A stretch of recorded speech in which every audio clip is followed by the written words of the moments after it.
7 hari diteror arwah sahabatnya sendiri, dan inilah kisahnya. Gitu aku masuk ke gapura, aku lihat dia ada di depan gapura berdiri. Itu antara setengah sadar, tapi yang jelas aku nyamperin gitu Bang. Kita kedekatan gini, sampai dia bilang, "Yo, tolongin gua." Jelas banget posisinya gini loh Bang. Tuh aku jalan, dia di sini berdiri. Baru ngeh tuh di depan pagar. Jadi gua ketemu dia di depan. Itu pas lagi aku tidur tuh aku sempet ngimpi Bang. Di mimpi aku lihat dia lagi nangis. Aku tanya, awalnya dia nggak mau ngomong apa-apa. Cuma sambil nangis gitu, pelan dia ngomong, "Tolong gua temuin Robi, suruh dia jelasin ke orang tua gue." Gitu. Siapa? Robi. Robi itu? Pacarnya. Halo Sobat Buntu, Assalamualaikum. Balik lagi dengan saya, CEO Jalan Buntu. Saya mau tanya nih buat Sobat Buntu semua, kalian punya nggak sahabat yang deket banget sama kalian?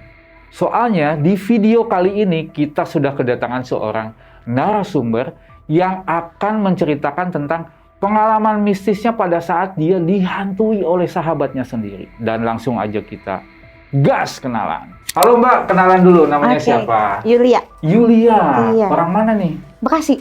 Bekasi. Emang aslinya Bekasi? Aslinya Bandung. Oh, Hijrah. orang Bandung. Hijrah. Bandungnya di mana sih? Padalarang. Padalarang, berarti kabupaten ya? Kabupaten. Jadi ini kerja di Bekasi? Betul. Oh, udah berapa lama? Di Bekasi. Iya. Baru 2 tahunan. Wih. Berarti ini kesini naik apa tadi? Kereta api. Tapi belum pernah ya kesini ya? Belum pernah. Oke. Mbak nih, saya ada tebak-tebakan nih ya. Kenapa orang botak itu selalu hidupnya lebih bahagia, lebih nyaman? Selalu lebih bahagia, lebih nyaman. Iya. Karena dia nggak perlu nyisir. Oh, enggak. Apa dong? Nggak tahu? Enggak. Karena orang botak itu lebih suka bersyukur. Bersyukur. Ya, datang-datang udah emosi. Tahu. Orang Bandung nggak emosian Iya, gitu loh. iya. Harus Yaudah, kalem ya orang kita pesan Bandung minum kalem. dulu ya, Boleh, biar boleh. lebih tenang. Kopi. Nah, Mbak, kita punya menu sajen Jalan Buntu. Mau minum apa? Wow, teh susuk janda kembang. Itu bentukannya apa? Ya teh, Oh. tapi spesial di tempat kita. Boleh. Mau teh aja? Teh aja. Oke, kalau gitu saya air putih aja ya. Iya. Oke, makasih Kopi. Mbak Yulia. Nih datang ke Jalan Buntu mau cerita tentang apa nih? Jadi saya mau cerita sahabat dekat saya dari kecil yang meninggal dan selama 7 hari saya dihantuin sama dia. Loh, kok bisa? Kenapa menghantui? Ada pesan yang mau dia sampaikan ke saya. Oh, ada satu pesan Iya. yang ingin disampaikan. Iya. Oke, tahan dulu ceritanya, nanti kita lanjut. Boleh. Oke Sobat Buntu, buat kalian nih yang penasaran banget dengan kelanjutan cerita dari Mbak Yulia, pokoknya jangan kemana-mana, tetap di Jalan Buntu.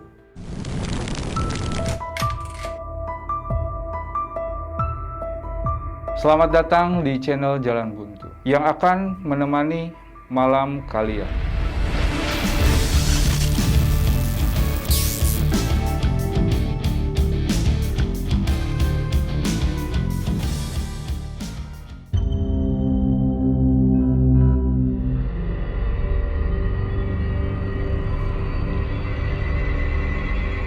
Oke. Nah, Mbak Yulia nih minumannya. Langsung dicobain ya. Terima kasih Boleh. Kopi. Terima kasih. Silakan, Mbak. Boleh minum sekarang ya? Ya, silakan.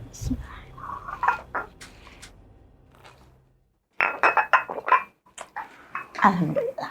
Alhamdulillah. Mbak Yulia langsung aja ya. Pengen tahu nih cerita awal mulanya tuh seperti apa? Jadi kejadiannya tuh di tahun 2019 ya Bang. Situ kita bersahabat 4-an. Kita temenan dari mulai, karena kita kan tinggal di satu komplek gitu. Kita dari SD, SMP tuh main bareng sampai SMA. Begitu SMA kita mulai yang 2 ini pindah kota. Jadi tinggal 2 yang ada di kota itu. Pada saat kejadian itu, saya sebetulnya nggak tahu awalnya, karena memang sebelumnya saya ada sedikit konflik sama sahabat saya yang meninggal ini, gitu. Jadi agak-agak komunikasinya memang agak jauh gitu. Satu malam kejadian itu, saya nggak tahu posisi dia kecelakaan itu, saya nggak tahu. Cuma malamnya, jadi dia kecelakaan itu di tengah malam, menjelang subuh itu saya ngimpi didatangin dia. Di mimpi itu dia datang bilang besok pagi ke rumah saya ya Yul gitu. Karena posisi waktu itu saya masih inget di mimpi saya, karena mungkin namanya kita lagi ada selek, ngapain gue mesti ke rumah lo gitu. Pokoknya besok pagi datang ya ke rumah saya, kata dia gitu. Akhirnya udah tuh mimpi itu selesai. Pagi-pagi sih diteleponin sama teman-teman saya itu. Memang teman saya itu jaraknya juga, yang satu memang ada di bukan di Jawa Barat, yang satu masih di Jawa Barat. Jadi kalau dari kota saya itu kabupaten, jadi perjalanan 1-2 jam pun dia nyampe gitu untuk yang satunya. Ceritanya saya ditelepon dari jam 6 pagi tuh, nggak saya angkat karena saya masih tidur. Sampai akhirnya teman saya datang ke rumah yang satunya nih, gedor-gedor pintu. Saya bilang, ngapain pagi-pagi kesini? Datang yuk ngelayat, katanya. Ngelayat siapa? Yana meninggal loh tadi malam. Siapa? Yana meninggal loh tadi malam gitu. Agak kaget sih Bang, maksudnya meninggal, kan dia nggak sakit, maksudnya kita dalam satu komplek walaupun beda rumah gitu kan. Seenggaknya harusnya tahu dong kalau memangnya dia sakit atau gimana, pasti sedikitnya tahu. Karena agak-agak masih bangun tidur itu masih ngeblank, meninggal kenapa? Tadi malam dia kecelakaan, ketabrak mobil, ceritanya gitu. Saya masih agak ngeblanknya, kayaknya serasanya tadi malam sih baru diimpiin dia. Dengan dia bilang suruh datang gitu kan ke rumahnya. Cuma waktu itu karena masih bangun tidur, saya nggak mau terlalu mikirin semalam ngimpi begitu. Saya sempat nolak tuh Bang, diajak ke sana. Nggak deh, lu aja gitu. Karena saya masih ada rasa gimana ya, nggak enak lah, karena posisinya memang kita kan lagi kelas, agak malu gitu. Saya mau datang, saya bukan teman yang baik buat dia waktu pada saat dia ada. Akhirnya ketika dipaksa-paksa, ayo ke sana yuk kita ngelayat, kita lihat dia buat yang terakhir. Mau nggak mau akhirnya saya datang tuh Bang. Saya datang di rumahnya, udah mulai rame, banyak orang. Awalnya saya nggak mau masuk, saya di depan, saya cuma lihat gitu. Sampai ibunya, karena kita tuh emang udah deket banget ya, ibunya manggil ke dalam, nangis, kita biasa pelukan. Terus aku bilang minta maaf ya Bu, karena selama ini saya nggak pernah datang ke sini, nggak pernah untuk komunikasi lagi, main lagi ke sini. Akhirnya ibunya bilang, biasa minta dimaafin, apa kesalahannya? Iya, saya bilang gitu. Ibunya nyuruh tuh, mau lihat nggak untuk yang terakhir kali gitu. Itu sebetulnya terus terang dari hati saya nggak mau lihat Bang. Nggak mau, belum apa ya, nggak ada niatan untuk saya untuk melihat yang terakhir. Bukan saya nggak mau lihat karena benci atau gimana, nggak. Cuma ada rasa sendiri yang nggak bisa saya ungkapin, kayak ini temen gue bener meninggal kan gitu. Mau ngelihat mukanya tuh kayak nggak tega gitu loh Bang. Mundurlah saya dari situ. Nggak pas deket banget jenazah yang tadinya udah deket ibunya kan. Agak mundur, mulai orang-orang banyak, sampai ada orang yang mau buka jenazahnya. Dibuka lah kan sampai sini. Karena saya posisi dari samping, saya ngelihat sempet ada beberapa luka mungkin ya. Mungkin kan karena diberitakannya bahwa dia kecelakaan, ketabrak mobil. Oh mungkin luka bekas dia jatuh apa kesenggol mobil itu. Dari situ saya udah nggak mau ngedeket lagi, karena apa ya, takutnya banyak luka-luka yang saya lihat, saya lebih nggak tega lagi gitu. Sampai selesai ditutup, begitu mau pemakaman, jenazah itu kan diangkat tuh Bang. Si bagian belakang jenazah itu masih ngeluarin darah, darah seger gitu kan. Dari situ udah sempet tanda tanya ya Bang, maksudnya ya saya nggak tahu sih seperti apa aturannya, cuma yang setahu saya kan biasanya kalau jenazah udah dibersihin itu nggak ngeluarin apa-apa lagi gitu ya. Sementara itu si kain kafan belakangnya itu jemblong darah gitu loh, jadi banyak keluar darahnya. Dari situ sih udah mulai agak aneh gitu kan. Kalaupun ia sampai keluar darah banyak begitu, apa dia punya sakit atau apa gitu.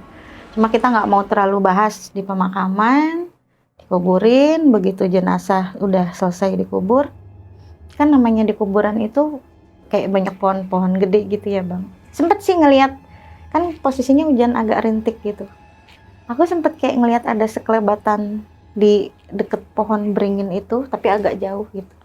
Kayak ada perempuan berdiri gitu, cuma karena aku dari jarak jauh nggak terlalu berpikir itu yang aneh-aneh gitu. Cuma ada ngelihat tapi dia pergi lagi gitu, cuma kayak sekelebat gitu. Oke. Sampai jalan pulang, aku ngobrol nih sejajalan tuh sama temen. Kok gue penasaran ya, kenapa kain kafannya tuh keluar darah gitu. Temen aku bilang tadi aku sempet nanya sama keluarganya. Jadi ibunya bilang sedang datang bulan katanya pada saat meninggal. Oke. Cuma kan secara aku pribadi gitu, kok kayak nggak yakin gitu loh bang. Yaudah kita nggak bahas lagi. Sampai pulang ke rumah masing-masing. Begitu pulang ke rumah, jadi posisi rumah aku tuh di komplek gitu bang. Tapi posisinya bukan masuk ke dalam jalan utama, tapi bukan utama yang jalan raya gede untuk akses kayak angkot apa gitu, enggak. Jadi jalan utama komplek gitu. Rumah aku tuh kebetulan 2 lantai. Nah di depan begitu pagar masuk itu ada taman. Tamannya itu ada kandang burungnya. Jadi ditutup pakai apa? Kawat ram gitu loh. Oh iya. Jadi tinggi gitu kan. Oke. Nah itu tuh suka dipakai tempat nongkrong-nongkrong gitu di dalam taman. Baru masuk teras, lantai 1 itu kita ada 3 kamar. Di bawah itu kamar orang tua saya. Oh. Terus ruang tamu, ruang keluarga, dapur. Baru kita naik ke atas di lantai 2. Lantai 2 itu cuma ada 2 kamar. Kamar aku, kamar kakak aku. Ruang tengah buat kumpul. Baru teras luar gitu. Nah kamar aku tuh posisinya menghadap ke teras luar gitu. Oke. Jadi tinggal berempat di rumah? Iya berempat. Nah teras yang belakang itu nyambungnya ke kamar kakakku. Oke. Oke, nah pas malam itu waktu aku mau tidur, memang belum bisa tidur juga karena kan namanya kita habis ditinggal orang meninggal itu kan agak-agak aneh biasanya suasananya gitu ya bang. Iya parno lah kalau dibilang. Masih kebayang-bayang lah, apalagi tadi sempat ngelihat dibuka juga, apalagi ini bukan orang jauh, yang temen deket yang bener-bener dari kecil kita main bareng, makan bareng gitu, sampai ibaratnya segala-gala suka dukanya kita udah tahu lah gitu, namanya temen deket banget gitu. Pas malam itu sekitar jam 1-an lah, saya belum bisa tidur jam 1 malam. Iya tengah malam. Awalnya saya cuma denger jendela diketok-ketok. Saya sempat buka tuh, begitu saya denger tok-tok 2 kali. Saya buka, nggak ada orang. Saya tutup lagi, saya balik lagi ke kasur. Nggak lama saya dengar orang nangis. Oh. Tapi saya belum berani buka jendela ya bang. Cuma saya baru denger aja, kayaknya masih samar-samar hawar-hawar orang nangis gitu. Kayak jauh, tapi saya yakin ini masih di area sini gitu. Sampai lama saya dengar, lama-lama kok kayak tambah deket suara nangisnya. Barulah habis dari situ agak mungkin 1-2 menit, suara tangisannya hilang, berganti sama ketokan lagi di jendela. Kedengerlah manggil nama aku 2 kali. Yol. Waduh. 2 kali tuh manggil gitu. Karena agak penasaran gitu kan. Bangunlah aku bang. Buka jendelanya juga nggak langsung pert gitu kan. Pelan dulu karena aku masih ini bener nggak sih ada yang manggil gitu. Takutnya namanya kita lagi parno. Nongol gitu apa di depan muka gitu kan. Aku buka pelan-pelan, nggak ada tuh bang. Karena udah ngelihat nggak ada, aku buka lagi sedikit, barulah aku lihat di ujung teras sebelah sana kayak ada orang jalan, tapi sekelebat gitu. Dari situ aku langsung tutup jendela, nggak berani lagi buka. Sampai aku nggak bisa tidur, aku pindahlah ke kamar kakak aku sebelah pada malam itu. Paginya aku bangun biasa, aktivitas biasa. Cuma masih keinget yang tadi malam itu ya bang, yang ngetok-ngetok itu. Aku ambil handphone, aku coba chat temen aku yang satunya. Namanya kan Cici aku panggilnya. Ci, semalam gue gak bisa tidur gitu. Saya gak mau langsung cerita yang detail gitu malam itu. Terus dia bilang, sama gue juga gak bisa tidur. Keinget terus katanya gitu. Yaudah ntar siang gue mau telepon ya gitu. Yaudah oke. Turun biasa, sarapan, makan, kerja lah tuh bang. Di jam istirahat baru ada waktu luang kan. aku ingat mau telepon itu. Telepon di jam istirahat. Aku telepon, Ci, semalam gimana? Temanku bilang, gue nggak bisa tidur. Sampai subuh gue baru bisa tidur. Kenapa lu nggak bisa tidur? Kalau gue sih cuma keinget aja gitu. Karena gue masih keinget-inget, kebayang-bayang waktu dibuka mukanya itu gitu. Apalagi kan kita udah hampir lama nggak pernah ketemu bareng, kongko bareng gitu. Kayak masih gimana ya, nggak percaya kalau dia nggak ada. Akhirnya aku berani, dia bilang, semalam gue ada yang ngetok-ngetok jendela gitu. Maksudnya gimana, kata temen aku gitu. Gue ngerasa 2 kali gue diketok jendela. Terakhir manggil-manggil nama gue. Suaranya sama persis kayak suaranya Siana. Terus temanku bilang, ya halu-halu kali, mungkin karena baru kejadian, jadi lu ngerasanya begitu. Tapi gue gak yakin loh, karena sampai 2 kali gue denger itu ketokan. Terus lu lihat, gue sempet lihat sebentar di jendela, gue buka sedikit, tapi dari situ gue gak berani lagi lihat, karena gue sempet ngelihat kayak ada sekelebatan gitu. Mungkin lu karena lagi parno aja sih gitu, temen aku gak mau terlalu ngebahas kan. Akhirnya, terus gimana, lu malam tidur gimana? Gue pindah ke kamar kakak gue karena gue nggak berani tidur sendiri gitu semenjak di malam itu diketok. Akhirnya temanku bilang, udahlah lu jangan terlalu dipikirin, biar dia tenang di sana. Yang udah lu juga maafin dia, maafin salahnya dia, lu juga minta maaf dalam hati lu, doain dia gitulah. Aku dinasehatin kayak gitu namanya kita sama temen gitu ya bang. Udah selesai kita teleponan, aku kerja lagi. Di maghrib itu waktunya aku pulang ke rumah, biasa ada keluarga lagi makan gitu, duduk ikut makan bareng. Cuma ini masih ngeblank aja gitu, masih ngeblank, masih keinget yang semalam. Pengen sih cerita ke orang tua, cuma takutnya ya sama dianggapnya halu juga gitu kan. Sampai karena aku udah parno duluan, aku bilang ke mama, mah kalau aku malam nggak bisa tidur, aku pindah kamar mama ya. Mulailah mama nanya kan. Katanya, emang kenapa? Gara-gara temen kamu meninggal, jadi kamu takut. Namanya orang meninggal mah udah biasa. Katanya, apalagi ini temen dekat sendiri, kenapa mesti takut? Ya tetap aja mah, kan meninggalnya juga karena kecelakaan. Aku juga kan nggak tahu detailnya gimana. Pokoknya kalau aku malam nggak bisa tidur, aku pindah kamar mama ya. Aku bilang gitu, iya, kata mama gitu. Selesai makan malam, naiklah aku ke atas tuh bang. Sekitar jam 9, jam 10, kan udah mulai sepi, namanya komplek itu kan nggak seramai di pinggir jalan gitu ya, suasananya juga kalau udah jam segitu paling kedengeran tukang jualan juga jarang-jarang gitu kan jam segitu. Itu kok emang akunya yang memang lagi punya rasa takut atau memang suasananya seperti itu gitu, kok kayak ada yang aneh aja gitu, maksudnya tidur nggak bisa, gulang-guling melulu gitu. Sampai coba deh aku sholat terus bacain doa yasin apa gitu buat dia kan. Baru selesai sholat agak tenang tuh bang, bisa tuh tidur. Tapi di tengah malam itu datang lagi ketokan itu. Datang lagi ketokan di jendela itu 2 kali. Tapi ditambahin orang minta tolong. Maksudnya kalau kemarin kan cuma yo gitu doang gitu. Kalau untuk yang sekarang dengan kalimat yo tolongin aku gitu. Itu 2 kali dia ngomong gitu, tapi suaranya pelan banget gitu bang, nggak yang jelas banget gitu di telinga aku, cuma samar aku denger dia ngomong tolongin aku, cuma gitu doang. Aku mau buka jendela karena udah parno duluan kejadian malam bang, larilah ke bawah, nggak berani aku untuk buka jendela itu, turun ke bawah ke kamar, sampai aku ketok-ketok pintu kamar mama, mau buka, kamu kenapa lagi? Gak apa-apa mah, pokoknya aku mau tidur di sini. Kenapa tidur di sini? Ya karena takut nggak boleh pindah kamar sama mama. Akhirnya aku bilang aku diketok-ketok di kamar gitu. Terus mama bilang, ketok siapa? Gak tahu mas, suaranya sih mirip-mirip banget kayak Siana. Terus mama bilang, udah nggak usah diceritain, ntar mama ikut takut, katanya gitu. Akhirnya udah tuh tidur malam itu sama mama.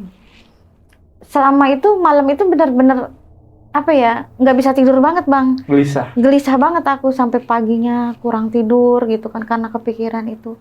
Sampai hari ketiga akhirnya aku teleponan bertiga sama temen aku yang sahabatan kita ini. Aku bilang kan, gue 2 hari ini beneran gue nggak bisa tidur di waktu video call itu. Kenapa? Gue didatengin terus tiap malam. Lu sendiri gimana? Temen yang satunya cerita juga, kalau gue cuma didatengin lewat mimpi, katanya gitu. Yang ada di luar Jawa Barat, namanya Lastri. Lastri. Iya, dia cerita, aku cuma didatengin lewat mimpi. Tapi di mimpi itu dia cuma nangis. Nggak bilang apa-apa, dia cuma nangis. Ya, aku pikir namanya orang meninggalnya karena begitu ya. Jadi di mimpi kita nggak komunikasi, katanya. Cuma dia nangis, duduk, terus nggak mau ngomong apa-apa, ditanya kamu kenapa, dia nggak jawab gitu. Kalau temen aku yang si Cici ini, aku tanya, lu nggak ada kejadian apa-apa? Enggak sih, tapi sempet sih gue samar kayak ada yang manggil. Cuma gue nggak yakin itu dia, apa halusinasi gue setelah lu cerita gitu bahwa lu tuh dipanggil malam itu gitu. Iya. Gue jadi kayak ngebayangin aja. Terus kataku, yakin gak lu dipanggil? Ya setengah yakin kalau malam itu gue ada yang manggil. Tapi gue nggak mau terlalu dipikirin, gue malah takutnya gue parno, katanya gitu. Akhirnya aku cerita, gue 2 hari berturut-turut ini benar-benar gue nggak bisa tidur. Karena 2 hari 2 malam ini, tiap malam kamar gue diketok. Dan yang terakhir dia minta tolong, bahasanya. Mulailah kita tuh agak tegang teleponan. Tapi gue juga udah mulai aneh sih kalau misalnya lu sampai didatengin 2 hari, katanya gitu. Terus lu maunya gimana? Ya enggak sih, mau tahu aja dulu gimana-gimananya, karena kalau untuk nampakin atau datang sih enggak, kata aku gitu. Waktu abis meninggal itu memang rumor di komplekku tuh diberitakannya bahwa sering banyak yang lihat dia nangis di depan rumahnya dia. Jadi aku pas di warung itu ngobrol sama ibu warungnya, emang ini ramenya kejadiannya ada obrolan apa dari orang-orang? Ya ibu juga nggak tahu ya Neng, katanya, cuma sempet ada beberapa orang pas malam setelah abis meninggal itu ada yang sempet ngelihat dia duduk di depan teras rumahnya dia sambil nangis, ada yang sempet lihat dia duduk di pohon jambu dekat rumahnya lagi kayak gelantungan mirip kuntilanak gitu bang, katanya gitu. Aku kan begitu denger itu agak-agak penasaran gitu ya bang. Aku temen dekatnya sendiri pun belum pernah ibaratnya ditampakin langsung yang seperti itu gitu. Sampai pada satu malam pulang kerja, aku posisinya habis ngelembur. Pulang selesai jam 11 malam. Penasaran juga sih, coba gue mau lewat depan rumahnya gitu. Jadi kebetulan aku ikut nebeng sama temen kan pulangnya. Berhentilah di gapura depan kompleks itu. Harusnya jalan ke rumah aku itu begitu masuk di depan gapura itu belok ke kiri. Karena berhubung aku mau penasaran dengan itu, aku coba lewat ke arah situ bang. Baru sempet belok ke arah rumahnya, tapi dari jauh pun kan udah kelihatan tuh, karena rumahnya kan tengah-tengahnya kayak ada lapangan taman gitu loh bang gitu. Jadi dari jauh pun udah kelihatan. Sempet aku ngeliat ada yang duduk, tapi duduknya kan karena kehalangan pagar gitu bang. Karena saking penasarannya dideketin lah. Tapi sebelum aku nyampe, kan itu samar tuh, entah itu siapanya, ibunya atau siapanya, kan mungkin aku belum ngeliat real karena pagernya itu ditutupin kayak apa namanya yang hitam-hitam gitu, kanopi, bukan kanopi, fiber. Ditutupin fiber gitu kan. Cuma begitu sebelum ngedeket, kedengeran suara nangis gitu bang. Karena ngedenger suara nangis itu aku udah nggak berani ngedeketin, larilah aku pulang. Sampai ada bapak-bapak di pos ronda, kenapa Neng lari-lari? Nggak apa-apa Pak, kataku, ini aku salah jalan, harusnya aku ke situ, sambil bercanda gitu bang. Kan biasanya juga lewatnya nggak dari arah sini, biasanya kalau pulang kerja arah sana. Ya lagi iseng aja mau nyari warung buka, aku alibi aja begitu bang. Aku pulang, masuk ke pagar rumah aku tuh kan, ini pintu depan pagar, samping sini taman gitu bang.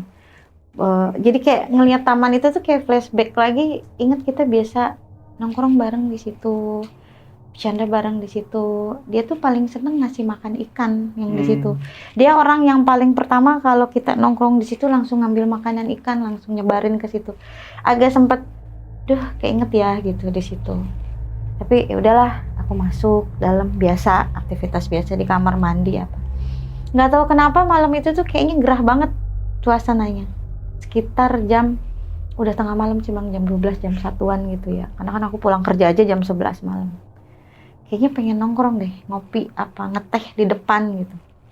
Turunlah aku ke bawah. Sebelum turun itu, aku karena masih agak-agak, gimana ya, masih agak-agak parno juga. Ngintip-ngintip dulu lah bang di jendela gitu kan. nggak sengaja pas mau ngintip gitu, aku kayak ngelihat ada orang duduk di kolam. Tapi kan karena posisi kolam itu kan banyak tanaman kayak anak nakal yang ngeliling-ngelilingin gitu loh Bang di samping-samping kolam. Otomatis kalau dari dalam itu kan nggak bisa jelas ngelihat. Begitu aku ngelihat itu, langsung aku lari karena untuk bisa masuk ke akses kolam itu kan ada pagar lagi, kayak pagar kawat ram gitu. Itu dikunci gembok. Aku lari, ambil kunci, coba aku penasaran. Lari keluar, begitu dibuka pintu untuk akses ke situnya, ternyata nggak ada orang. Nggak ada orang. Padahal aku lihat jelas tadi kayak ada yang duduk di pinggir kolam gitu. Dari situ aku udah nggak karuan pikiran, langsung aku tutup lagi, kunci, masuk ke dalam. Terus selama di kamar mikir, kenapa tiba-tiba gue ngebayangin dia ada di situ? Apa itu bayangan? Apa emang bener dia ada di situ? Tapi itu kayak nyata. Aku ngelihat orang duduk di pinggir kolam, cuma dia ngebelakangin kehalangan tanaman-tanaman gitu. Terus semalaman itu tetap nggak bisa tidur lagi.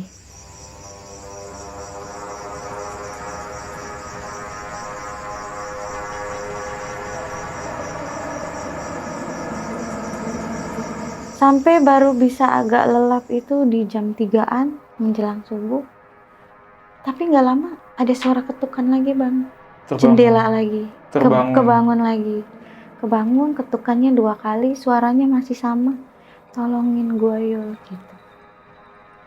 Itu malam itu tuh udah bener-bener yang puncaknya aku kayaknya ada sesuatu yang nggak beres deh gitu kan. Pagi aku mulai telepon teman-teman aku. Pagi-pagi bangun tidur, aku telepon. Gue malam ini pengennya sih kita ketemuan apa gimana, lu kapan bisa kesini gitu. Akhirnya kata temen yang di luar Jawa Barat itu, paling gue bisanya kalau nggak besok atau lusa aku usahain datang gitu. Jadi kita punya sepakat rencana kita sebelum 7 harinya ini kita mau ketemuan dulu. Sampai hari ke-7 kita bisa kumpul gitu loh Bang. Sampai pas udah gitu, aku kerja biasa, aktivitas biasa. Kebetulan memang lemburnya lagi parah juga. Pulang tengah malam terus tuh Bang. Karena badan udah bener-bener lagi capek banget gitu, ngeblank banget. Kebetulan aku juga emang gak pernah bawa kendaraan kan kalau kerja. Karena kan kita kalau di biro tour itu kadang dijemput sama travel gitu kan. Jadi kita suka diturunin di depan komplek, apa di deket rumah gitu. Kebetulan aku waktu itu memang travelnya nggak bisa masuk gitu. Jadi mau langsung pulang. Aku turun di depan gang Gapura. Entah karena posisi aku lagi capek, apa aku lagi ngeblank, apa gimana, memang udah badan lagi nggak karuan juga kan Bang, lagi nggak fit gitu. Gitu aku masuk ke Gapura, aku lihat dia ada di depan Gapura berdiri. Itu antara setengah sadar, tapi yang jelas aku nyamperin gitu Bang. Kita kedekatan gini, sampai dia bilang, "Yo, tolongin gua," kata dia gitu. Aku cuma ngelirik gini, "Tolongin apa?" gitu. Terus kata dia, "Tolongin gue ya," katanya gitu. Karena aku masih nggak tahu, masih ada sampai pada saat itu untuk pemikiran, gue nggak mau ngobrol sama lu gitu. Jadi ya udah gimana ntar gitu loh Bang, kayak orang cuek aku. Sampai aku pulang, udah mau jalan depan pintu pagar rumah, baru ngeh, lah kan gue tadi ketemu di depan. Terus dia minta tolong tuh maksudnya apa gitu kan? Itu tadi gue real apa setengah ngimpi apa gimana gitu. Sementara jelas banget posisinya gini loh Bang, tuh aku jalan, dia di sini berdiri. Baru ngeh tuh di depan pagar. Jadi gue ketemu dia di depan gitu. Lari lah aku sekuat tenaga masuk ke dalam kamar, ngunci pintu di situ Bang. Langsung telepon teman-teman aku lagi. Gue barusan ketemu sama dia di depan gitu. Malam itu gue langsung telepon teman-teman. Ya kata teman-teman, yakin lo itu ketemu dia? Gue yakin itu gue ketemu sama dia. Dan dia tetap bahasanya minta tolong gitu. Sampai malam itu akhirnya aku tidur. Itu pas lagi aku tidur tuh aku sempet ngimpi Bang. Di mimpi aku lihat dia lagi nangis. Aku tanya, awalnya dia nggak mau ngomong apa-apa, cuma sambil nangis gitu pelan dia ngomong, "Tolong gue temuin Robi, suruh dia jelasin ke orang tua gue," gitu. Siapa? Robi Robi itu? pacarnya. Oke. Temuin Robi, suruh dia temuin orang tua gue, jelasin semuanya, katanya gitu. Aku sempet, emang kenapa? Kamu kenapa nangis? Dia cuma geleng-geleng kepala aja, terus dia bilang tolong, sampai dia kayak orang mohon gitu loh bang. Dia bilang tolong cari Robi, temuin Robi, ketemuin sama orang tua gue gitu. Dah tuh, selesai mimpi itu aku kebangun, langsung paginya aku telepon lagi teman-teman aku bilang, gimana, jadi nggak nih kumpul kesini? Lu jadi nggak kesini? Kenapa? Semalam gue diimpiin, gue minta dia minta gue untuk datang ke Robi, dan gue nggak mungkin gue datang sendiri, karena posisinya memang aku pun nggak terlalu deket sama pacarnya, karena kan memang seleknya aku sama temen aku tuh karena hubungan mereka gitu loh bang. Jadi aku tuh nggak setuju sama mereka, karena aku udah tahu apa ya, karakter si cowok itu gitu. Akhirnya ketika ngobrol sama teman-teman aku, dibilangin begitu, yaudah deh hari ini yang di luar kota untuk coba datang, kita coba nanti malam kita ketemuan, katanya gitu. Aku kerja seperti biasa tuh bang hari itu. Pulang kerja, ternyata temen aku udah nyampe, dia ada di hotel yang di luar kota. Aku nyusul lah datang ke hotel pulang kerja, sambil nunggu temen aku si Cici satunya datang.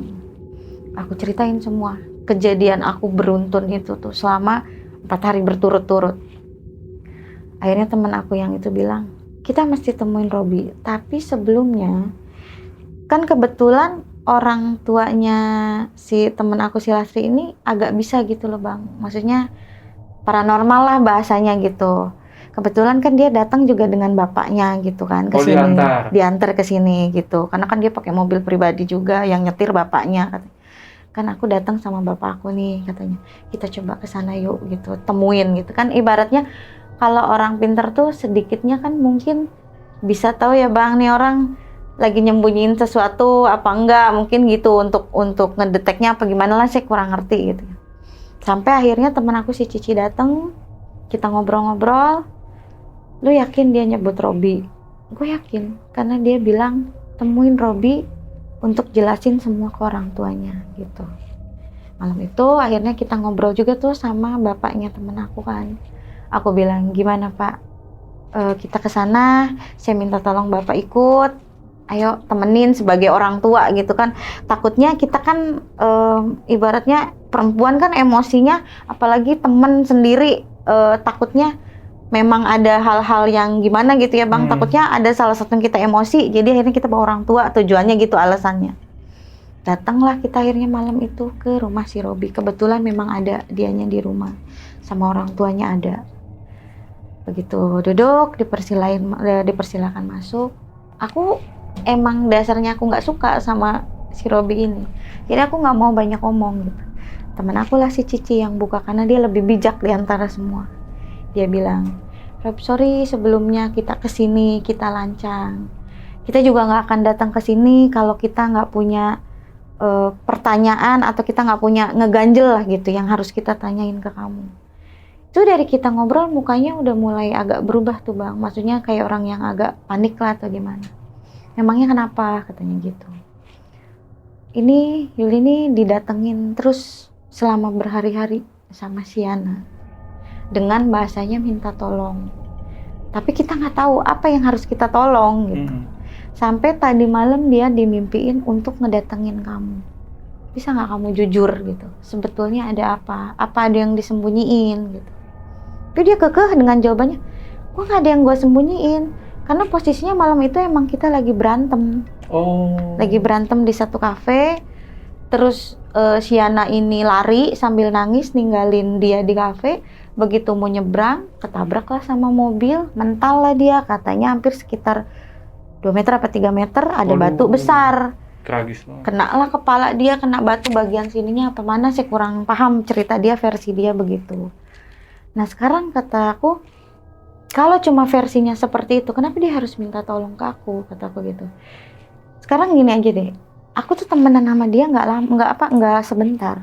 Aku tahu gimana dia, ibaratnya kalau dia punya ngeganjel atau gimana, pasti orang pertama yang dia cari dulu tuh aku. Cuma semenjak dia deket sama kamu, kita udah mulai jauh, kata aku gitu. Akhirnya si bapak teman aku ini bilang gini, ini mah percaya nggak percaya ya katanya. Mau nggak kalau apa bahasanya bang? Disambat. Kalau kata Apa? disambat kalau kata orang Sunda mah jadi kayak manggil gitu loh bang. Oh. Manggil gitu kata dipanggil arwahnya. Ya aku pikir waktu itu karena kita penasaran ya bang. Jadi emang bisa pak? Ya kita coba katanya gitu. Karena kan si cowok ini tetap kekeh dengan alibinya dia bahwa tidak terjadi apa-apa gitu. Akhirnya kita kayak kan kita pindah ke dalam ya bang, nggak mungkin kita di teras gitu. Orang tuanya bilang ya udah sok ayo, ibu juga penasaran gitu karena takutnya memang dengan Neng cerita yang masalah ngimpi seperti itu memang ada hal-hal yang ada hal-hal yang anak ibu sembunyiin gitu kan. Kita dipindahin lah ke dalam tuh bang, duduk posisinya si bapak temen aku nih di tengah. Okay. Gitu. Kata bapak teman aku gini, kalau nanti kamu ada yang mau ditanyain, silakan tanyain. Nanti kalau sudah selesai, kamu tinggal bilang, ya udah kamu yang tenang, kita selesaiin semuanya. Kita bantu doa dari sini. Pokoknya dengan bahasa gitu, intinya mah kalau kita doain kamu gitu. Terus begitu udah nggak lama, mulailah tuh bang, si bapaknya teman aku nih kayak orang nangis, mulai dirasukin gitu kan. Dengan ritualnya dia duduk begini, terus apa yang dia baca aku nggak tahu. Nggak lama dia kayak gitu, kayak nangis suara perempuan gitu. Ditanyalah sama anaknya kan aku nggak berani gitu nanya bang, anaknya yang tanya. Kamu ya nak gitu, ditanya begitu. Terus dia nganggu. Terus ditanya, kamu dari kemarin ngeganggu Yulia terus, ada yang mau kamu sampein katanya gitu. Kamu minta tolong, apa yang harus kita tolong? Terus dia bilang sambil nunduk ini dia nangis. Aku mau semua orang tahu, aku lagi hamil. Wow. Kata dia gitu. Lagi hamil? Lagi hamil. Barulah tuh muka si cowoknya tegang bang. Sampai ibunya nangis juga tuh ibunya si cowok. Bener nggak? Cuma dia belum bisa jawab tuh pada saat itu. Diterusin lah ditanya, yakin kamu hamil? Iya. Terus dia mulai itu cerita pelan. Malam itu memang aku kecelakaan. Jadi dia memang membenarkan bahwa kejadian malam itu dia ditabrak mobil itu benar. Tapi sebelumnya dia itu konflik dengan pacarnya. Jadi dia tuh minta pertanggungjawaban bang. Malam itu tuh dia lagi minta pertanggungjawaban. Cuma si cowoknya ini nih menghindar. Jadi bukan tidak mengakui, maksudnya nggak mau untuk kita, maksudnya untuk dinikahin sekarang tuh dia nggak mau tanggung jawab lah intinya gitu. Jadi seolah-olah kayak ya kenapa lu harus minta tanggung jawab gua, ibaratnya kayak seolah-olah kayak nuduh lu kan bisa aja bukan sama gua hamilnya gitu loh. Jadi secara bahasa kitanya mungkin gitu. Dia nggak mau tanggung jawab pada malam itu, akhirnya berantem di cerita, maksudnya pada saat kemasukan itu dia bilang dia menghindar dari tanggung jawab. Aku minta tanggung jawab dia malam itu, tapi dia menghindar dan ternyata dia punya perempuan lain selain aku. Karena pada saat itu aku emosi, dia keluarlah dari kafe. Ternyata begitu keluar ada mobil ngebut, nabraklah dia, mental hampir 1 apa 2 meter.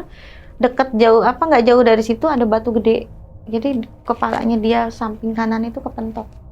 Jadi luka yang di sini itu bekas geseran batu itu gitu. Jadi ada luka di sini kan. Memang waktu aku lihat juga ada luka di situ. Akhirnya udah selesai ditanya-tanya gitu bang. Mau kamu gimana? Ditanya sama temen aku terakhirnya. Aku mau dia datang ke orang tua aku, jelasin semuanya, minta maaf sama orang tua aku, sempurnain kematian aku. Karena orang nggak tahu posisi aku kalau aku sedang berbadan 2 gitu bang.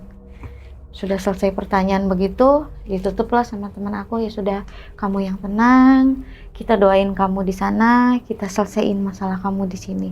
Pokoknya jangan ngeganggu kita yang udah beda dunia gitu lah bang. Yulia juga minta maaf, aku sempat ditarik tuh waktu itu sama teman aku. Yo, apa yang mau kamu omongin gitu kan? Aku bilang, aku minta maaf. Selama ini bukan aku benci kamu, bukan aku nggak sayang sama kamu, cuma ini yang aku takutin gitu. Tapi dari lubuk hati yang aku paling dalam, aku sayang sama kamu. aku punya rasa bersalah yang benar-benar karena selama kamu hidup kita belum pernah untuk jabat tangan untuk saling maafin. Aku minta maaf. Itu aku nangis Bang di situ. Aku kayak ngerasa, wah gue salah banget ya gitu. Ibaratnya sampai dia nggak ada, aku nggak sempet untuk pegang tangannya dia pun, aku nggak sempet untuk dia waktu ngulurin tangan minta maaf pun, aku nggak sempet gitu, nggak sempet pegang tangannya dia. Kita nangis, terus akhirnya kata teman aku, udah, kita selesaiin, kita tutup. Setelah dibilangin kamu yang tenang, kamu istirahat di sana, biar kita selesaiin di sini. Udah tuh Bang, keluarlah dia dengan cara bapaknya ngeluarinnya gimana. Selesai, akhirnya dirembukin lah tuh dengan si Robi ini. Ditanya lah akhirnya, sekarang percaya nggak percaya, tapi kan hal seperti itu terkadang ada gitu ya Bang. Maksudnya kita mau nggak percaya, tapi ceritanya sama gitu. Sekarang kalau memang iya betul dia dalam keadaan hamil, tolong akuin. Akhirnya si cowok itu akhirnya jujur. Jadi memang betul dia dalam posisi hamil pada saat itu. Cuma kandungannya mungkin baru 1 atau 2 bulan, belum kelihatan. Nah si cewek ini nih, si Yana ini minta pertanggungjawaban sama dia. Cuma berhubung si laki-laki ini memang tipenya apa ya Bang, gayanya American Style gitu. Jadi dia nggak jalan dengan si anak doang gitu. Jadi dia punya yang lain juga, dan pada malam itu memang berantem karena ketahuan juga punya yang lain. Jadi si Yana ini emosi, lari, nyebrang, ketabrak mobil, terlempar lah dia. Kejadian ketabrak mobilnya itu betul, tapi untuk yang hamilnya itu ditutupin sama dia karena memang belum ada orang yang tahu posisi itu.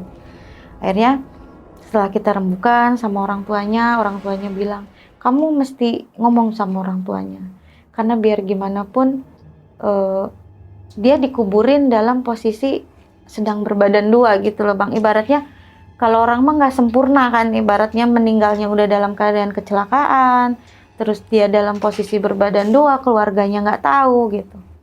Setelah dirembukin bareng-bareng, diputuskanlah, oke, nanti besok kita datang ke rumah orang tuanya gitu. Selesai malam itu kita pulang. Di perjalanan pulang itu aku masih nangis Bang, nangisnya kayak itu betul nggak sih dia? Gue minta maaf sama dia betul nggak sih gitu kan? Sampai temen aku bilang, lu udah nggak perlu nangis lagi.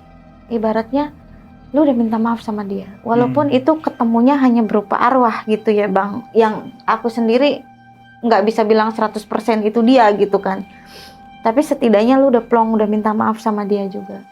Terus aku bilang, pokoknya aku besok harus ikut ya ke rumah orang tuanya gitu. Selesai pulang, kita pulang, teman aku ke hotel. Kebetulan teman aku si Cici ini ada keluarganya juga di sini, dia pulang, aku pulang ke rumah tuh Bang. Itu selama aku jalan pulang mau masuk ke pagar itu, perasaan aku sih Bang, kayak aku tuh kayak diikutin orang gitu. Tapi tiap aku lihat ke belakang nggak ada. Aku lihat lagi nggak ada, aku lihat lagi nggak ada. Sampai aku mau nutup pintu, baru aku ngelihat kayak ada sekelebat di depan pagar itu, kayak dia yang berdiri. Tapi dia nggak manggil, cuma kayak lewat aja gitu. Bukan lewat ya, kayak berdiri gitu. Cuma aku karena udah ngeblank, udah capek banget gitu, aku tutup pintu, aku nggak mau mikir yang macam-macam. Intinya malam itu aku udah ngerasa lega. Oh, jawaban dari mimpi-mimpi aku selama ini tuh ternyata itu gitu. Aku tidur seperti biasa. Besoknya kita itu janjian di pagi hari, karena kebetulan hari Sabtu apa Minggu ya waktu itu, pokoknya pas mau 7 harinya Bang.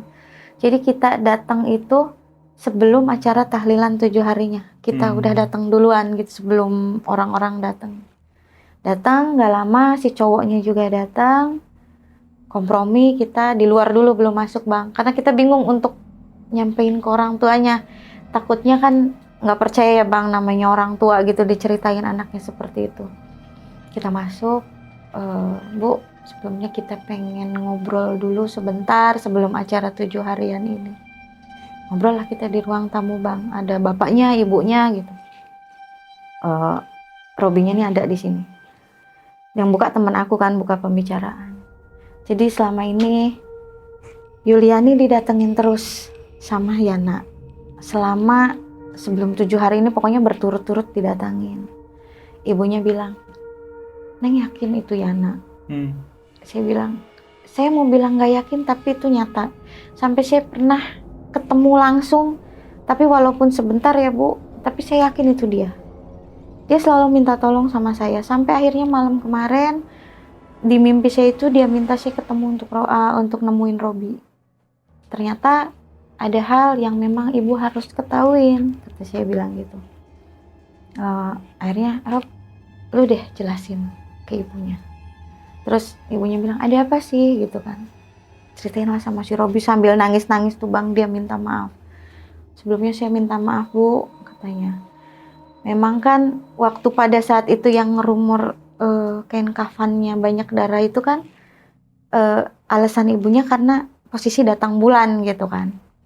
Sebetulnya memang posisinya itu Bu, Yana itu sedang berbadan dua. Barulah si Robi ini mengakui. Baru ibunya kaget, syok. Kenapa nggak bilang, katanya. Nggak ada yang kasih tahu saya kalau dia lagi hamil, katanya gitu. Terus Robi bilang, karena janinnya memang belum besar, dia baru kasih tunjuk test pack. Malam itu sebelum meninggal itu Bu, diceritakanlah kejadiannya lagi Bang. Kita janjian di satu kafe. Ada yang mau dia omongin, dia bilang gitu. Akhirnya begitu ketemu di kafe, dia tunjukin lah test pack itu. Berantem lah kita hebat Bu di kafe itu. Baru karena dia tahu juga saya punya perempuan lain, dia kaburlah keluar dan akhirnya terjadilah kecelakaan itu. Nangis-nangis dong ibunya Bang. Jadi selama ini yang warga bilang sering lihat ada yang nangis, ibunya juga sempat dengar rumor itu Bang, bahwa ada yang nangis di depan rumah. Benar gitu, bahwa ternyata benar anak saya ibaratnya banyak yang ngeliat gitu bahwa dia nangis. Berarti ada hal yang memang saya nggak tahu selama ini, katanya gitu. Sempat marah dong namanya keluarganya, ibaratnya baru tahu gitu. Agak kecewa juga mungkin, cuma akhirnya ditenangin dengan bahasa. Intinya Yana cuma mau ibu tahu, ibu maafin dia karena dia sempat ngomong ke saya, tolong sampaikan permintaan maaf saya sama mama. Saya ibaratnya bikin malu mama. Saya meninggal dalam keadaan berbadan dua, mama nggak tahu gitu. Intinya Yana titip pesan ke saya, dia minta maaf sama mama, dia ngerasa bersalah banget sama mama karena gitu. Akhirnya mamahnya setelah kita nangis bareng di situ Bang, ibunya bilang, yaudah ini kan tahlil hari ke-7 kita, katanya. Sekalian kita sempurnain, kita kirim doa untuk janinnya juga, maksudnya gitu. Tahlilan tuh Bang seperti biasa.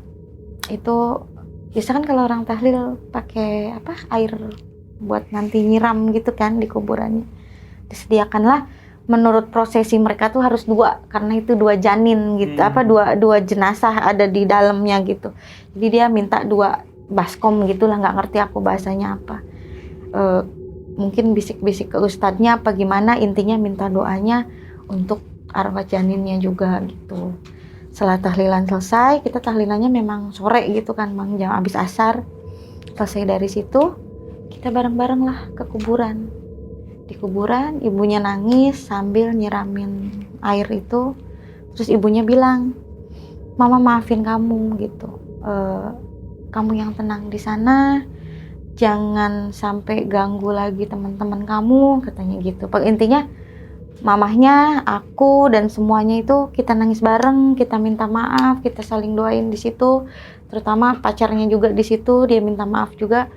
Dan hari itu di kuburan itu ibaratnya kita clearin semua gitu masalah yang selama ini jadi tanda tanya aku selama aku dihantuin selama 7 hari itu gitu. Selesai abis 7 hari itu, setelah tahlilan, selesai dari kuburan, kita pulang ke rumah masing-masing. Baru aku agak lega gitu Bang, kayaknya nggak ngeganjel lagi gitu ya. Malamnya aku ngimpiin dia lagi, tapi di ngimpinya itu dia senyum. Sambil dia bilang, makasih kamu udah jadi teman baik aku, kamu udah bantu aku, walaupun kita sempet nggak baik, ibaratnya hubungannya. Cuma dia bilang intinya bahwa terima kasih, nggak ada kamu, mungkin semuanya nggak akan selesai gitu. Aku di situ aku nggak bisa ngomong apa-apa, di mimpi aku nangis, sampai aku kebangun pun aku nangis gitu Bang. Aku masih inget terakhir dia senyum di mimpi itu, terus dia bilang, kan kita selama ini belum jabat tangan tuh Bang. Selama dia hidup itu dia minta maaf, dan di mimpi itu diwujudin kita salaman, kita jabat tangan, Terus aku bilang, maafin aku gitu.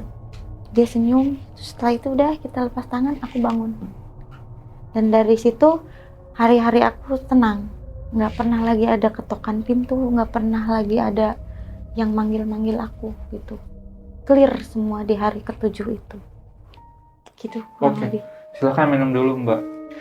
Sekalian mau tanya nih. Oke. Mau minum Oh, nggak? boleh. Ya, nanti seret lagi.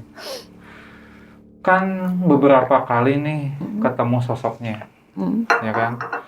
Itu tuh fisiknya seperti apa? Pengen tahu. Yang Fisik dilihat sama Mbak Yulia, ketemu sama yang Yana. ketemu langsung itu di gang itu. Fisiknya sama seperti dia waktu hari-hari biasa ketemu aku. Cuma mungkin kan untuk bagian muka aku nggak begitu merhatiin Bang, karena blank.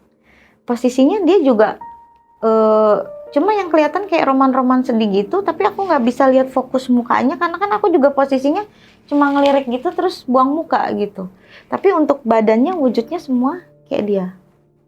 Dan kalau masalah pakaian, entah aku memang apa ya, imajinasi aku, bayangan aku, karena selama aku temenan sama dia tuh dia senangnya pakai overall, baju kodok gitu. Oh. Jadi dia pakai baju itu gitu. Baju yang selalu dia pakai kalau kita jalan bareng, kalau kita ketemu bareng tuh stylenya dia seperti itu.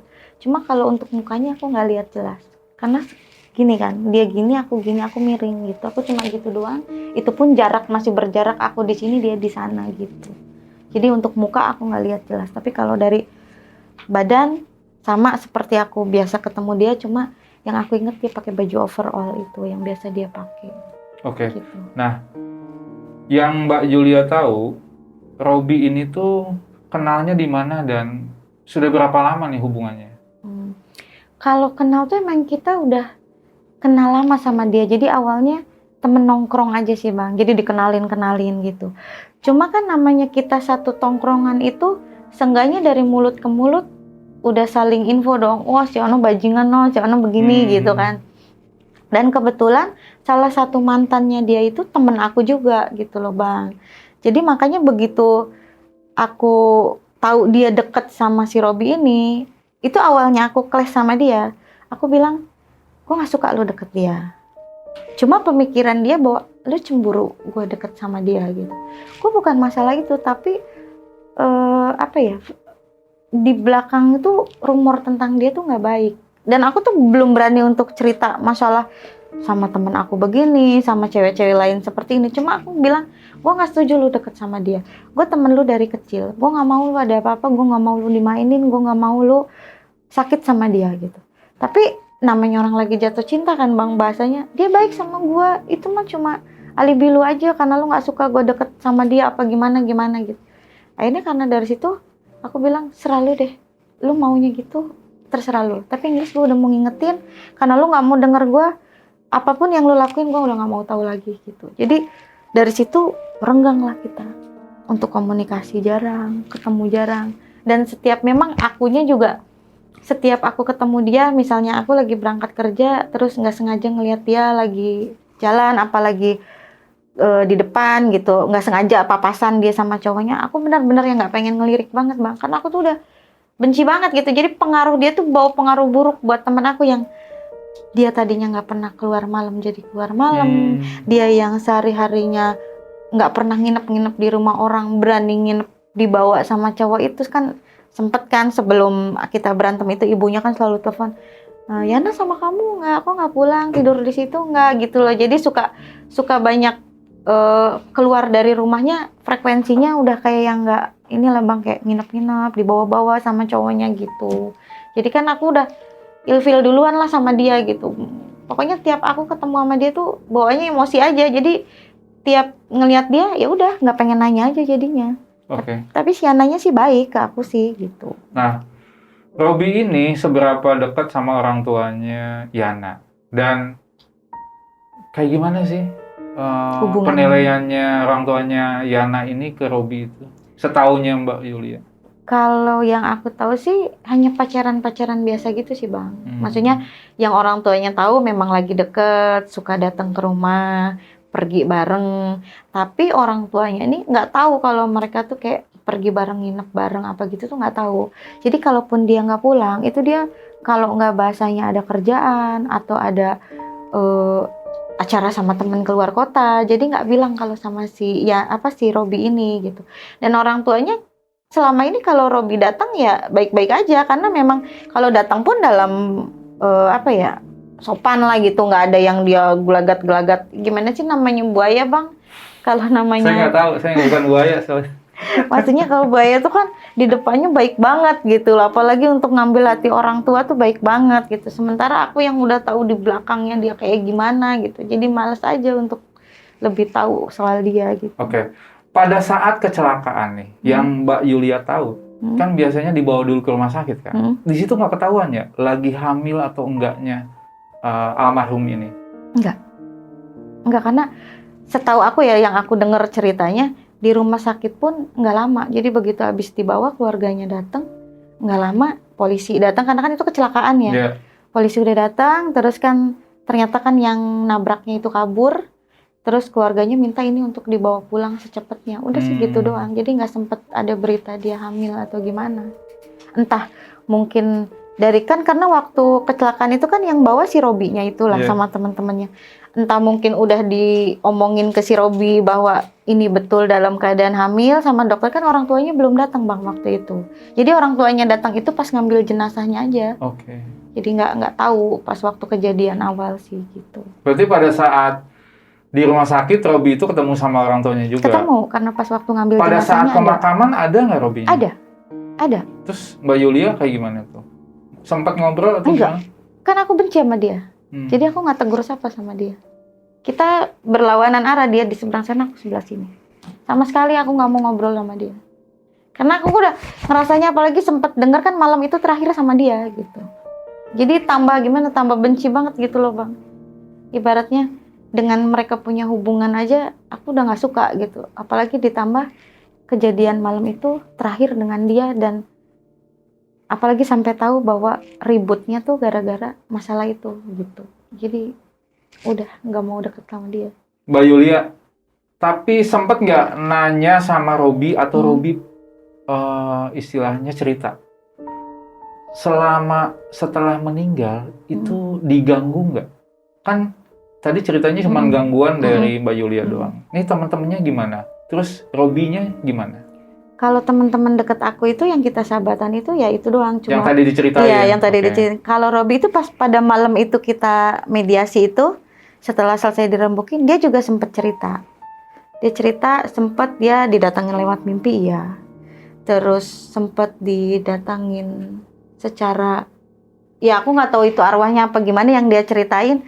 Dia sempat didatangin sama Yana, nangis-nangis, bilang temuin orang tua saya. Dia juga bilang begitu, bahwa dia juga sempat didatangin untuk supaya dia datang ke orang tuanya. Sempat beberapa kali dia didatangin. Cuma dia mungkin belum punya keberanian kali bang waktu itu. Hampir kalau mimpi di setiap malam dia didatangin. Setiap malam tuh dia nggak bisa tidur tenang karena tiap malam didatengin, tapi nggak ngomong apa-apa, cuma nangis doang. Baru sempet dia 2 kali posisi, entah waktu tidur, entah waktu apa, aku lupa waktu dia cerita, cuma didatengin untuk datengin orang tua saya gitu, ceritain semuanya. Dia sempat cerita begitu. Nah, tapi orang tuanya Yana sempat nggak cerita sama Mbak Yulia itu mereka juga diganggu atau enggak? Atau didatengin dalam mimpi atau langsung? Kalau orang tuanya sih, kalau didatengin yang aneh-aneh sih nggak, paling hanya dalam mimpi aja sih bang, kayak nangis gitu doang. Cuma mamanya bilang, mama juga sempat keimpiin, tapi ngimpinya dia tuh cuma nangis, kayak di kuburannya dia duduk di pinggir nangis. Ya namanya orang tua kan mungkin pemikiran dia sendirian ya di sana, namanya ibu kehilangan anak kan pemikirannya di kuburan sendirian, nggak ada mama, nggak ada bapaknya gitu. Kalau untuk orang tuanya cuma begitu aja, jadi cuma nangis-nangis aja. Mah, paling di mimpinya gitu, manggil-manggil aja. Tapi kalau untuk ngewujudin di rumah enggak. Oke. Nah, setelah beberapa lama berlalu kan, masih ketemu sama Robi atau berhubungan nggak? Enggak, kita kan udah beda kota. Oh. Aku kan udah kesini. Gitu. Terus sama teman-temannya masih kita masih sahabatan? Komunikasi. Makanya aku bisa angkat cerita itu ke sini itu karena kita video call bareng-bareng terus kita ngenang itu, terus akhirnya teman-teman bilang kenapa nggak coba lu angkat cerita itu, ibaratnya buat bikin lu tambah plong bahwa lu udah mengakui sebetulnya lu bukan benci sama mereka gitu, cuma lu sayang sama mereka gitu. Ibaratnya lu ceritain juga kan nggak ada unsur jeleknya, itu pertemanan kita real gitu. Awalnya aku bisa ngangkat cerita ini. Oke Sobat Buntu, buat kalian nih yang masih berstatus pacaran atau belum menikah, selayaknya punya hubungan itu ada batasannya. Jangan sampai melebihi batasan yang akan menyebabkan kesulitan buat kalian di kemudian hari. Mbak Yulia, Oke. terima kasih nih sudah Sama-sama. cerita pengalaman tentang sahabat yang tragis ya, Iya. sampai tragis sih kecelakaan buat- gitu. Hmm. Nah, ada yang mau disampaikan nggak buat teman-teman atau Sobat Buntu yang nonton? Ada sih.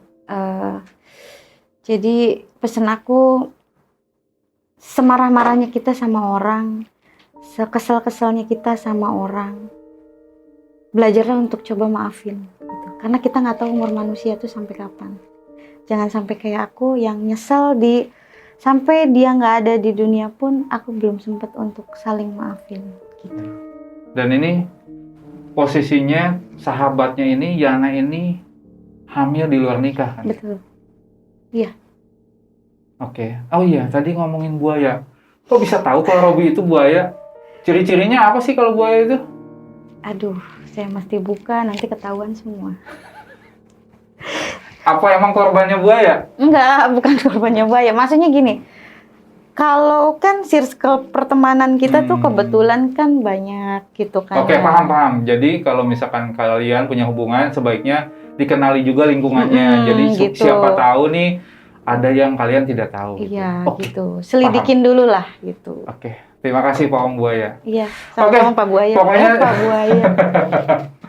Terima kasih Mbak Yulia Iya, udah cerita sama-sama. dan sukses buat pekerjaannya dan salam nih buat teman-temannya, sahabat-sahabatnya. Semoga Oke. kalian tetap akur nih ke depannya. Jangan Amin. ada clash-clash Slack lagi. lagi. Iya. Terima kasih. Iya. Oke Sobat Buntu, jadi itulah pengalaman mistis yang diceritakan oleh Mbak Yulia. Dan buat kalian nih yang pengen juga ikutan cerita di Jalan Buntu, langsung aja merapat ke DM Instagramnya Jalan Buntu. Dan jangan lupa, jangan pernah bosan-bosan buat nontonin video-videonya Jalan Buntu. Jalannya memang buntu, tapi rezekinya jalan terus.